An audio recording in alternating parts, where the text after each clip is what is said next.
Howdy of you delicious people. I'm here today to review Archive 81. So, this, of course, is to be Season 1, Episode 6 review. So, thank you, anybody who's watching any number of these. I really do appreciate it. It kind of feels like there was an obvious thing to put as a thumbnail for this episode, but I feel like if I went on and did that thumbnail for this one, I feel like I'm double dipping from the last episode. So I got on and just decided to just place this as a thumbnail for this episode. So, speaking of episode, this really has that kind of The Ring kind of feel to this episode, but it also is to still tie in with that whole like cult like vibe, human sacrificing and dogs and cats living together, mass hysteria. Uh, Ghostbuster reference. I don't know why I just consistently just have like I want to just kind of figure out how I could just fit in Ghostbusters to every single review that I do at some point because it's funny. So, or I think it's funny. So, because we technically have a ghost in the machine, and we can't help but think of that right now in this episode, where there is technically a real, legitimate, seemingly alien-esque looking ghost in this machine. So, with this episode, I really do like. I can say that I enjoyed. It seems like again we're still getting actual answers. Uh, we have it to where it seems that Dan is so close to finishing and or wrapping this up, and I can probably understand why a certain episode is shorter than it is, because I'm thinking that there's probably like there's not as much story to like wrap this up because there's not as much going on towards the end here, because I feel like we're so close to the end and they just had to get a certain number of episodes out, in all honesty. Going into this, like, I'm wondering if they're going to definitively just say, hey, yeah, we're not going to do a season two. This is all going to just be this and that's it. I think we could go on and do a number of, like, different stories with this. Or I think we can go on and, like, probably, like, call this something differently and just keep on with the, like, why is there 81 archive things? Like, what if we went on and did like Archive 80? What if we did season two, but season two was called like the first episode was called like Archive 80, and then it's like, oh, okay, so every season is to just kind of be like, but I don't think they would have like 80 some odd seasons. That would be weird, but like, I don't know, maybe we can kind of skip around. Maybe certain numbers are to be certain time periods. I don't know, something there. I don't know. I don't know why they're calling it 81 because that what kind of like bugged me. Anyways, so let's go on. So this episode really is to uh, really just deal with uh, that possibly we can now understand why that Visser building was, of course, to go on and be destroyed because there is a possibility that something had been built on top of it.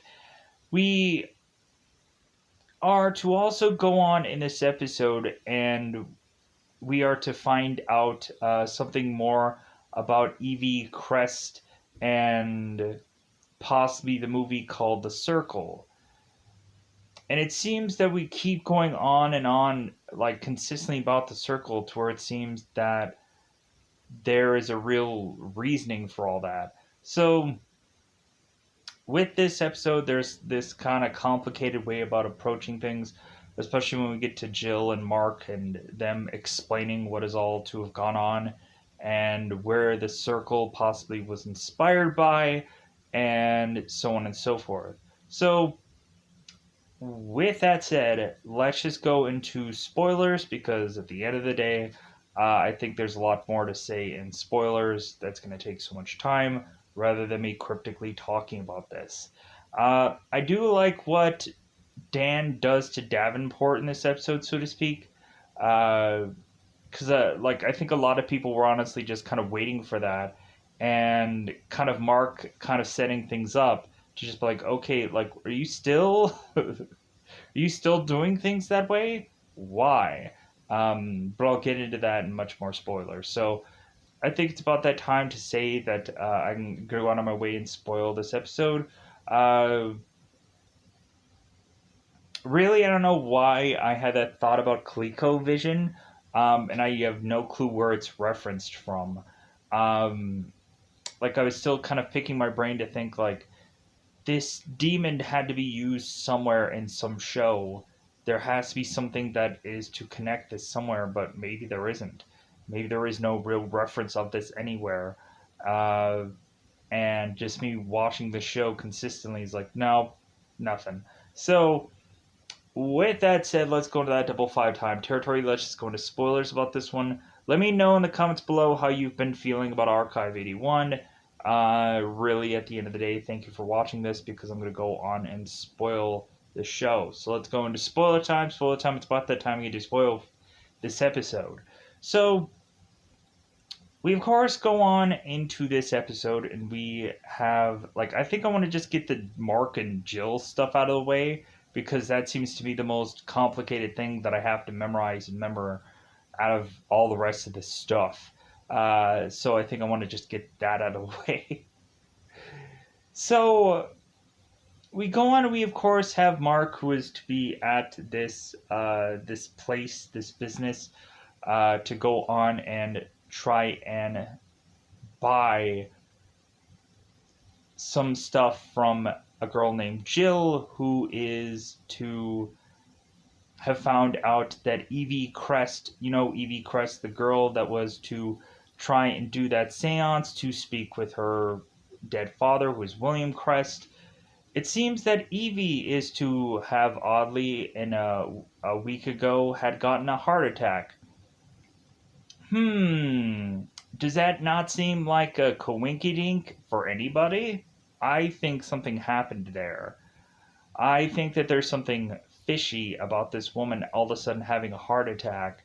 But we go on here and we have the next of kin wanting to go off and try to sell all of William Crest's stuff so that way he can make some sweet, sweet money because I guess he has no affection for any of this stuff.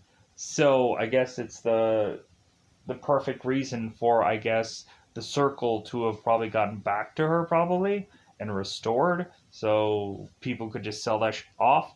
So we go on and of course we have it where Jill might have been romantically involved with Dan at some point, and if I'm incorrect about that, it just seems like the way of which that they're talking makes it seem like Jill at some point was romantically involved with Dan, because Jill had gone on to check and see if he was at his job at the museum and realized that he was not there. And Mark is like, well, he's working on some project. And Jill's like, well, what project? It's like, well, confidential. She's like, yeah, right. I'm sure it's so confidential. So we go on, we have, of course, where it seems that Dan is to have an infinity or to have an enjoyment of William Crest's stuff. So really, we go on and we have Jill who is tempted to buy all that stuff from these people to possibly win over Dan. So we go on and we now have it where Jill is to have uh, some information about the circle that I guess William Crest had gone on and done some research about this family called the Voss Syndicate, or something that is to involve with a girl named Iris Voss. And so I'm like, man, this is like I don't know what this is, but this sounds very like familiar. Like to me, it sounds like so much um, like I want to just like have this be like some story that I've heard before, but I'm trying to figure out what that is. Um, like some girl. Let me pause here for a second. Got nothing. I was like, why does this sound so familiar? Probably because I just watched this show. Uh, there are so many horror movies where you go on and you find out that there is some mystery and there's some connection with some old fashioned family uh, that is to go on and make a film afterwards. Um, how this may be based on a true story or something like that. Maybe like an Amityville, where you go on and you find out that this is a legitimate thing, and they go on and make like Amityville horror afterwards, or they go on and make one of the Conjuring movies that has Amityville in it. So I guess that could technically be like those interesting things that are to be based on true stories and stuff like that, where eventually someone is to take upon themselves to make a movie out of it after the whole research is done and over with. So we go on and we also have it uh, where Jill is to have this like private footage, I guess, of Iris Foss, who is going on and sacrificing somebody next to, I guess, the Coligio thing, and I guess she is to be the ball dung, and the other person is to be the vessel or the sacrifice or the whichever. Maybe that person is to possibly be uh, any number of people, and so on and so forth. So we have Jill who tells Mark that I guess this footage is cursed, that any number of this stuff is to be cursed, and Mark is just like, "Oh my god." Like, are we gonna die 7 days after we watch this thing? Because it feels like it. So, now that we technically got all of that covered and that out of the way, because I think that's the most difficult thing, and I don't feel like I perfectly did it all justice, but good enough in my book. Because, good God. So, we go on here, and so let's back it up a little bit. So, we now, of course, have Dan that is to go on and have Mark arrive at his place that he, of course, is doing um, his job at. So Mark is to arrive at this place and is to say, "Hey, man, like I'm hungry, I'm cold, I'm this, I'm that, and how about you just let me in?" And Dan's like, "I'm sorry, I can't do that because I'm still like being taped by Davenport, and if I bring somebody in, he might question it, blah, blah, blah, blah, blah, blah." So we go in and we have Mark, who's just like, "Seriously? So you're still like being fish tanked?" You would have thought that like you would have gone and taken that and shifted the recordings for like 24 hours of like some kind of other thing by now. You would have thought like you would have just gotten rid of all that feed and everything. And Dan's like, "Well, yeah, you know." So we go on and we have like Mark still kind of asking about Dan, because it's like, "Hey, man, you did this weird uh like message thing from last night talking about you being able to go through time and space and be able to figure out how you can uh save this person." And I had no clue what you were talking about. Like, what are you even saying here? So we go on and we have Dan that eventually is to like go and talk to Mark and just continue to like tell him that he's fine and that like he had figured something out. So uh so thinking of figuring things out, we also have Mark who's to figure out that Thomas Bellows. I was like, "Oh, so the T stands for Thomas." Okay, because The episode before where I mentioned the one girl who was to have all those soap operas, that girl was Patricia, and like I was just like, okay, is there some kind of like connection to that somehow? And I guess that was the only thing that I was really right about, because I guess we go on here and we have it where Dan is going on and sifting through certain things of equipment and going on and finding tapes, because we'll get to that. So Dan is talking to Mark, and Mark mentions Thomas Bellows, how he was a guy that used to work here before Dan got to work here, and I guess he had lost his mind and eventually just was hospitalized or something like that after this whole thing was done and over with. So now Dan is going through and getting to the last tape. So go on, we have Dan who goes through this last tape, and so we of course find out that Melody is to weirdly have awoken into a room that's not familiar to her. And so she's kind of scrambling around, seeing her camcorder there. It's like, okay, what's going on? So obviously, the tape from the night before is still there because we saw the tape. So we go on, we have Melody who makes it out of this uh, apartment building to all of a sudden be stopped by these police officers who are to want to have her make a statement about what had happened the night before.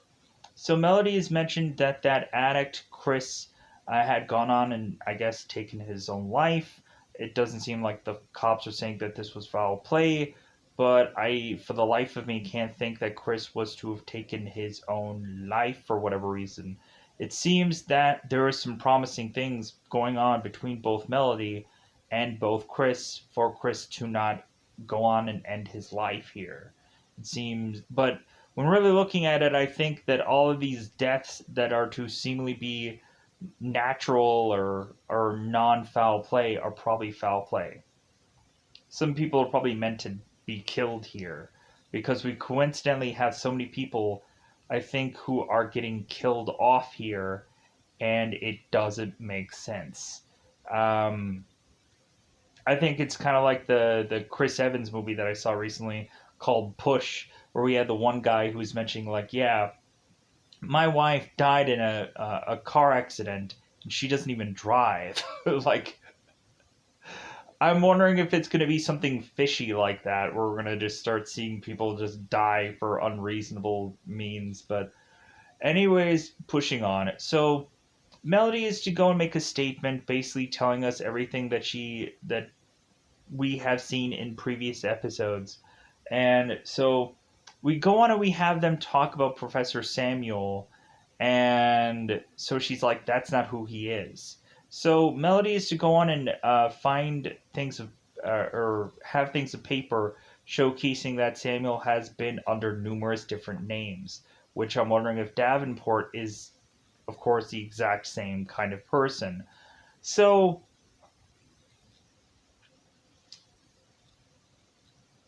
we go on here and we maybe The Shining was something I was thinking about for uh that whole thing about the whole like the hotel being dead and the people go off to like I don't know. I'm grabbing at straws for that whole thing, and I just all of a sudden got brr. Anyways, so back on topic. So Melody is to, of course, go on and realize that the stuff that she had on Samuel to say that he's a different person, she coincidentally doesn't have because Samuel probably went through her stuff and was like, okay, well, I'm taking this, I'm taking yoink that, so on and so forth. So we go on and we eventually have it where after Melody is to go on and take this statement, we then go on and find out, or Melody finds out at one point, that Melody, of course, is to be in this hospital.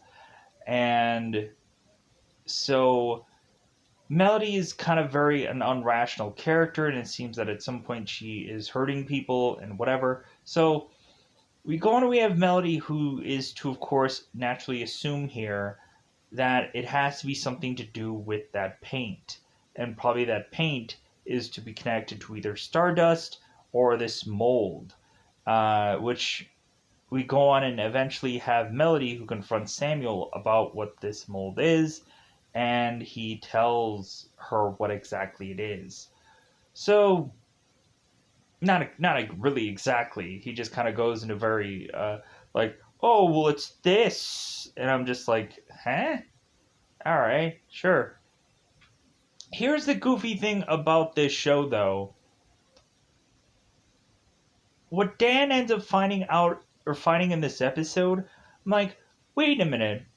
Why didn't Dan come up with this stuff any time before in these like last 6 episodes? Why is it that only now all of a sudden he's stumbling upon this now? Um, Plus, this facility is kind of a very healthy building, anyways, because numerous rats all over the gosh darn place. Or maybe it's just the same rat, but I don't know. This place just feels like very unhealthy of a building, anyways. So, plus, there's too many secret compartments that are all over this freaking place. I wouldn't trust it. I just wouldn't. So, we go on and we now have, of course, Melody realizing that the paint had caused Annabelle to get all freaky deaky. So, has everybody ever seen like the Hugh Jackman movie Real Steel, where he goes on and he's like, "Yeah, hey, don't get freaky deaky on me." I'm just like, okay, Hugh Jackman, we're buying into whatever you're telling us here, as you're probably improvising in this scene. So we go on and we have Melody, who is to go to Cassandra and is now confronting her, and she's, I don't know why I had to do this here, but I did it. So we now have Melody who's telling Cassandra, hey, where is the paint? Where is it? And Cassandra asks or answers this as if she's never heard of this paint before. What are you talking about? I don't know. I don't get it. Like, it must be that Annabelle has this paint. Like, I don't know. I don't know. You would have thought that one, Annabelle would have asked, why does Jess have the comet necklace? Two, wouldn't we have gone on and had possibly this necklace tested for this mold? Maybe comet and mold are one of the same off of this necklace? I don't know. That's just me desperately just. I want to know that answer. So, because weirdly for me, there's something up with that necklace, and I just want to figure out. I just want to figure it out. What's up with that necklace? Why is it all of a sudden Jess is wearing the necklace now? Because Sandra was wearing it before.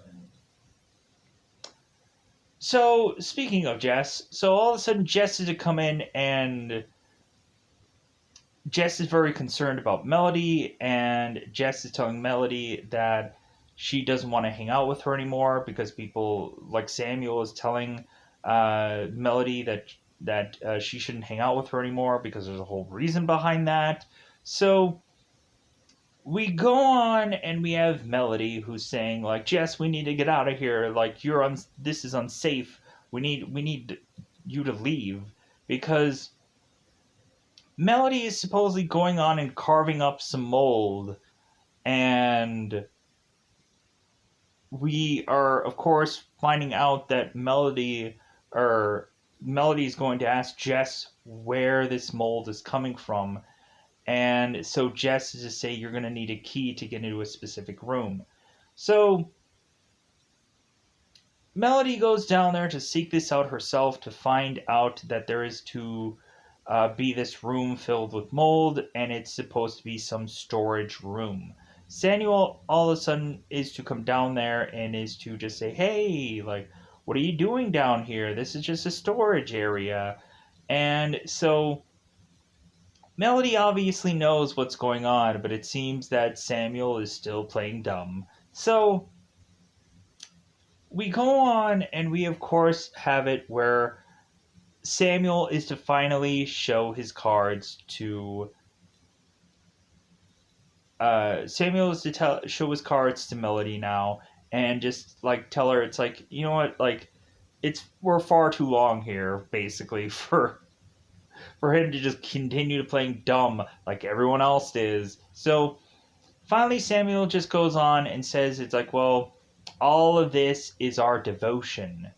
All of this is to, of course, re-tie into the whole ceremony from that black and white camera from X amount of time before. Because we go on and we have Samuel, who is opening a door to, of course, take Melody down to this place that is to be the exact same room as the room from before that was in that projector tape. And we're like, oh my god. So the Voss family had probably owned that mansion, and then when the mansion burnt down, they went on and they put that building there, the Visser. And so I'm wondering, in my scratchy little head, I'm wondering if once the Visser burnt down, I'm wondering if they put that building on top of it. And I'm like, oh my god, that's some just no, because that seems like kind of like, how is it that, like, did Davenport just like buy all that land all around that place and just made it into a forest? I don't really buy that. That doesn't make a lot of sense. Like, there was so many towns and there were so many things, so that would be weird to have that be one and the same. You would probably have to rebuild that whole room. You probably would have to. So, probably brick by brick, right? So, anyways, let's push on. So, but like certain decades have no. Anyways, we'll continue on here. So we go on. We have Dan, who all of a sudden is to stop this tape, because he is to realize that there is mold in this tape, and there is mold in the player that he's trying to tape this stuff in. And so he's like, "Hey, why is there mold in this equipment?" And because he calls Davenport, Davenport's like, "Well, hey, if you're having problems getting the job done." So Dan is just like, "Oh, you piece of like, of course there's gonna be a problem with the very last tape." So coincidentally, Dan is to have it in his contract that he wants another backup player just in case anything goes horribly awry. And so Dan is to go on and set up this other player and correct this tape and do the rest of this footage. I'm also going to get to the T Bellows stuff. Believe me, I'll get there. But I just want to finish this part up first. So Dan goes on and is to see more of this tape. So, and it isn't the spot where it stopped in the show, but I'm going to just do this part here. Nothing is going to be perfect like this show. I just want everybody to know. But thank you for watching this anyways. If you're watching at this point, thank you. So, anyways, I'm just re-saying this stuff from the episode. But like, it's interesting. It's cool. Like this show at least. So, I enjoy it. Like, even though there's some parts about it where I'm like, I still enjoy it. So let's go back. So Samuel is to showcase this room to of course Melody, and go on and showcase to her that I guess Iris or Voss had gone on and sacrificed somebody in that exact room, and that it seems that they're going on and going to do the exact same ritual here. And so Melody's thinking like, well, oh my god, so like, let me guess, I'm going to be the sacrifice, because we find out that the song that these people are humming away at are like, it isn't just a song, it's some kind of prayer. So it's basically like the guys in The Dark Knight Rises that are, like, I guess, chanting to motivate uh, Bruce Wayne to make it up atop that thing. It's kind of the same thing here, where I guess we're having this chanting being done, this humming away being done, humming away being done, so that way they can go and support this god, this Calicleo, Caliclego, Lego my ego, demon, monster, god, whichever. Uh, are you a god? No? Then die. But in Afterlife, questions are to be answered. Anyways, so going on, so I've tangented too much, I apologize. But anyways, I'm having fun. So anyways, so we find out that Melody's not going to be the sacrifice. Instead, she's going to be the witch, the bald dung. And because I guess Stephen was to say that she wasn't going to be perfect for this, but Samuel is to realize that Melody was going to be perfect for this. And Samuel was the one to send that letter and not Julia.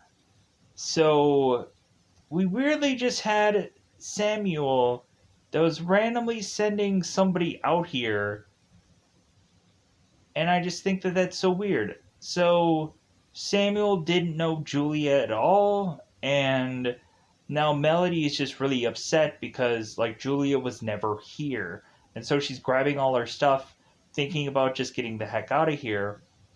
But we have it where Samuel is mentioning that, no, like, they've kind of prepared this vessel already, and they've already prepared the sacrifice.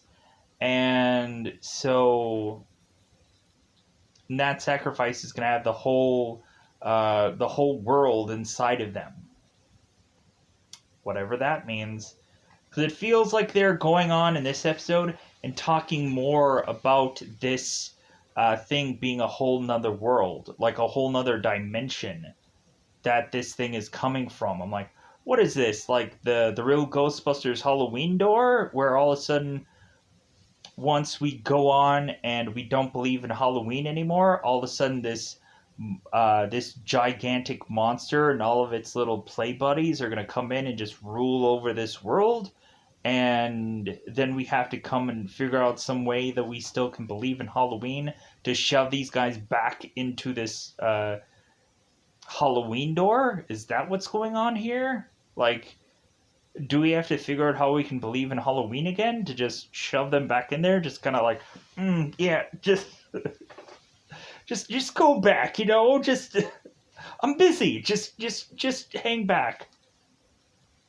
I know that's a weird analogy because I'm kind of pulling from a cartoon, and it's been a while since probably people have ever heard of that show, The Real Ghostbusters, The Halloween Door. But that's like a Halloween special. Like, that's a big episode, and I enjoy it. It has a lot of singing and dancing and whatever, but still, I like the show. Anyways, so pushing on. So people are like, why is he referencing Ghostbusters so much? He's going out of his way to just figure out where Ghostbusters can just fit in these reviews. I don't know. So it's fun.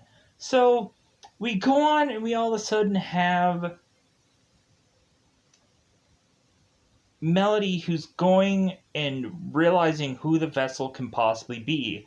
because it has to be somebody in this apartment building, and it doesn't seem like it's Reyes because that doesn't make sense, or Beatrice for a lot of you people out there. So who else could it be in the apartment? It doesn't seem like it's going to be Samuel. It doesn't seem like it's going to be Cassandra. It doesn't seem like it's going to be Tamara. And then so all of a sudden it pops into Melody's brain that all of a sudden we had Jess who was talking about that she doesn't know if she's ready to be this sacrifice, that there's going to be a whole world inside of her at some point, and she doesn't know if she's ready for all of that. And it's like, oh my god, so they have been like preparing her to be sacrificed. Maybe that's why she's having those weird seizure-ish like things. So, and maybe that's why Father Russo was trying to exorcise her, because it seems like he realizes that like this girl is getting prepared to have a demon being put inside of her, or a god being put inside of her. So he was trying to like unprepare this body for that essential coming, so to speak, entering, so to speak. Anyways, so we go on and we have Melody who's rewatching this tape from days before, and Daniel is doing the exact same, realizing exactly what Melody's thinking. So, and we still don't have it where either Jess or Dan are kind of going into one another's like time bubble to talk to one another or dream or whatever, but it seems that Melody knows that Dan might be watching. So we now are going on and replaying what we had seen at the very early beginnings of this whole thing. And I'm like, oh my god, so maybe they went on and did the ending of this show at the beginning of this show, because maybe they had already like planned this show ahead of time to just go out, so they don't have to do it all exactly in order. Because you would probably have to technically do that anyways, because technically the footage that you're seeing from Melody is something that Dan is going to have to watch afterwards. So there is probably a number of things that got like done out of order. And so like that's kind of so weird about this show, how we have to take so much time to do the camcorder stuff and then have Dan come back later on and go and watch all this stuff. And so it's like we're doing this like same kind of thing twice. And that's so interesting. Or maybe we're just having these certain clips that Dan is having to like go through and react to. But like there's certain shots that are being done like that aren't in order or whatever. I don't know. That'd be interesting. I would be interested to see how exactly they did this show. Just to like how exactly they did everything. But anyways, moving on. So we go on and now let's go and cover the T Bellows thing. So we go on and we have Dan who is to knock out all of the cameras so that we Davenport can't see anything. And Dan goes on and says, like, effing fish tank, I'll show you a fish tank. I'll get it. So Dan knocks out all the cameras finally after years later and feudal Japan. He goes and travels across the world to knock out all these cameras and then come back. He's like, I feel good about myself. But anyways, so Dan goes on and is to find the T. Bellows tapes, or find the T. Bellows video entries that he used to weirdly have on this camera, because Dan is just going through and just kind of finding all these random things of equipment, and he's just like, man, let me see what this has. I'm curious, what is this camera here for? So all of a sudden Dan is to find T. Bellows' camera, where I guess he is to consistently call some woman babe. I think it's Alicia. Like, hey, babe, like, I'm weirdly just recording my whole entire lifespan upon this whole thing here, babe. Because, yeah, I think it's, like, the right thing to do. So, we go on and have at one point where Bellows is going on and cursing Patricia at some point of this whole thing. And because Bellows is to go on and tell us that he's finding things out. That weirdly, we had Bellows who went through all of these tapes of this one woman, Patricia, and was going through and recording every single one of these soap opera things. And he's like, yeah, I don't get why I'm watching this, but for some odd reason, uh, these people just want me to just record all of this stuff. I don't know why, but I'm doing it. So we go in and we have T. Bellows who figures things out about Wellsprings and is to start to make connections. And so we go on, we have T. Bellows who is kind of like starting to crazily realize that he is to see like a certain ghost in this machine. And we have Dan realizing that it's like, oh my god, like me and Bellows, like, we saw the same thing, like, and it seems like his ghost didn't go on and just pop out of the screen and start going after him, like, trying to, like, get out of these, like, like, because we have the demon, the monster, the Cliglio, who's going on and like, hey, buddy, I'm gonna get out of the screen here to say hello. And he starts doing that from all the TVs, and Dan has to like break all the TVs to encage the beast again, technically. Um, and so this is like The Ring, or like I feel like I've seen this at some point before. Like I think there are certain times where we've had certain monster movies where either it comes down to like a mirror, where all of a sudden like a monster is like coming out of a mirror, and like, hey, maybe like a God, what is it? Bloody Mary. I think there was like a supernatural episode where like they had this Bloody Mary and they were trying to trap her in this mirror and then break the mirror, and that's how they like got rid of Bloody Mary. I think in that supernatural episode. Um, I don't remember much about a TV thing, but like I know a lot of that stuff kind of happens at some point for like TVs and whatever. Anyways, pushing on. Check out the movie Stay Tuned. Sure, why not? So that doesn't have anything about a person coming out of the TV, but you know what I mean. Anyways, so it's just a really good, interesting film. It's kind of retro, also. So, uh, for nostalgic people. Anyways, so pushing on. Uh, so T. Bellows had to come up with all these answers, cursing out Patricia for the stuff that he is forced to watch. And so all of a sudden Dennis realized that there's a lot of mislabeled stuff that Davenport's people have all mislabeled, to find out that the real labels are all from either Patricia, or all the labels are from I think it's mostly all Patricia's stuff. So we go on, and of course we have Dan here, and I want to get to the Steven stuff.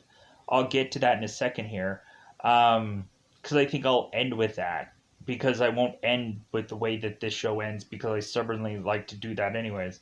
So Dan is to also, or Dan is to all of a sudden go and crash through this one wall with this pipe, because he's just bashing through everything in this episode. And so Dan is all of a sudden seeing a hole in this wall, and he sees that uh, this hole is all of a sudden have this mold inside of it, and he's like, ah. So we go on and we have Dan who crashes this case full of these discs and whatever, all of these tapes to go on and find out that there is some,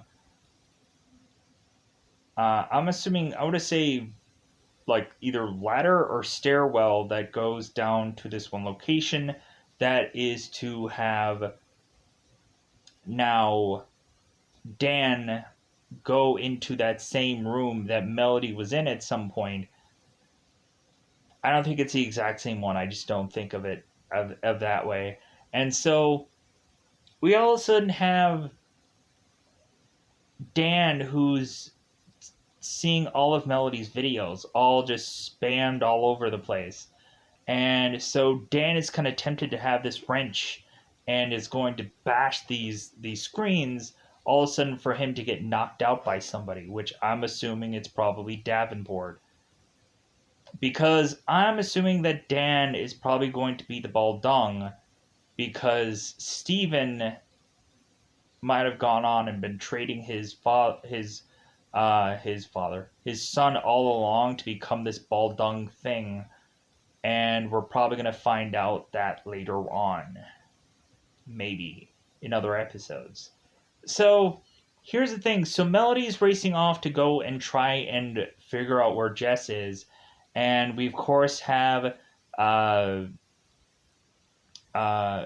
John Smith, the kind of the owner of this apartment, trying to push Melody away. Melody goes on, so this is basically the replaying of the stuff that happened before, but it seems that we have more context of what's really going on.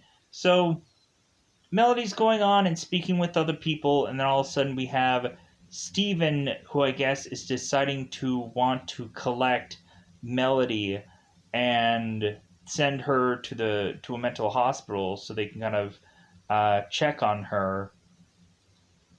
And I'm thinking that's like, for one way or another, Melody is probably going to get cleared, or she's probably going to get medicated and then forced to do this whole sacrifice thing. Because, like, I just don't think for the life of me that Melody is going to be like, oh, you're going to be a lifer in this mental hospital. So we go on and we have Melody who's being captured by these mental hospital people, and they're going to collect Melody here because it seems like she is to be scaring a lot of people. So it seems that Steven, after all, isn't going and winking anytime soon. It seems that Steven, probably either by himself or by someone higher up than him, is forcing him to do all this stuff that he doesn't really want to do. Because I think this is kind of weird of Steven, because it feels like Steven was a really nice guy, but it'll be interesting to see maybe the knife turn at some point and we find out that Steven was never really this nice guy. He just came off that way. And why is it all of a sudden like he had... Like, I think there's something about Steven that we don't know here. And I think Dan is probably going to get horrified when he finds out possibly about his own father. Because I'm curious, I'm wondering if Steven is possibly still alive. And Steven never burned up in that fire. You can say all you want that, like, oh no, like Dan was to say that his dad was burned in that fire. Do we legitimately have a body? Do we legitimately, like, is it said that, like, did we, like, I'm not going to rule anything out until we actually see a body and Dan is like, oh my god, like, I'm at the funeral of my own dad, and flashback to that. If we don't get that, then no. I don't see Steven to be dead. I don't know. I've seen too many Batman animated things where you go on and you find out that, like, there is to be this body that is to supposedly be your father, son, whatever, but you end up going on and finding out that it's really just some doubled latex rubber body that isn't actually real, and then you're like, oh my god! So, like, that isn't the real so-and-so person. Yeah, anyways. So with that said, I kind of rushed through this one because there's a lot of stuff to just dissect and there's a lot of stuff to just talk about. Plus, also I knew like I would probably take forever to review this one, so I don't want to take like a million hours to go through this one. So hopefully, within the short episode, that actually will be a short episode because I have this like fear or this distinct feeling that any short episode will probably be massively long anyways or be like an hour in length just because of how much I talk. So with that said, I didn't go into very exact specifics of all of this, so let me know in the comments below if I forgot anything, because I'm sure there is something. Let me know how you feel about Archive 81, because maybe you like this show. Maybe you're just like, man, I still have some last inkling of feeling of this, of that, and I can understand that. Some people may not like this show, but it seems to be fairly popular on Netflix for whatever reason. Because it's interesting, because it's nostalgic, because I also like this show, so I'm not blaming anybody else that is to like this also. So, with that said, hopefully I can go on and find a lot of things that are just like Archive 81 um, for people that are interested in the show, because I will continue to try to find this interesting kind of stuff. Um, because I like the look back kind of things, and I wish that we would go on and have this like nostalgic stuff a little bit more, like this, like Archive 81, instead of just having us go on and just like, oh well, let's just do time period pieces. Cause I'm like, those are always garbage. Like I could care less for that. Um, we also had the one point where Dan was to talk about that one tape, and so Dan was to restore the tape that his father had made for him, and so Dan is to rewatch it and to see that his father had made those skeleton tapes, and so he started to watch it, but then all of a sudden he stopped watching it. So we also had Dan who talked to Bobby and was asking her about T Bellows, and Bobby was telling Dan, it's like, well, hey, just take the money from this job, or finish the job, take this money from this job, and leave. Like, however sane or whatever you are, who cares? But, like, just do this job and leave. Just collect that sweet, sweet money and get the F out of here. So, with that said, hopefully Dan goes out of his way to just collect this money and wraps this whole bad boy up. I'm really looking at it, I'm wondering if Davenport is going to go out of his way to just like, oh, well, here's the charge for this, and here's the charge for this. You broke this, you ate this, you did this. And so there is your $100,000 for you. Maybe he's going to take certain things out of Dan's check, and Dan will just like, dude, I don't give a like, I don't care. Like, dude, I'm just gonna get out of here. Cause it's not about figuring out a mystery anymore. It's just him finishing this job and getting out of there with his mental faculties in hand. So we had Davenport when Dan was calling Davenport was like, "Hey, do I have to send a doctor over? Are you mentally stable, Dan? Like, do I need to go on and like have somebody be sent over to you?" Dan easily hangs up because like I'm not gonna listen to you anymore. So with that said, I think you should all just go on and have a great rest of your day because I'm gonna get out of here. Bye, everybody. Bye, everybody.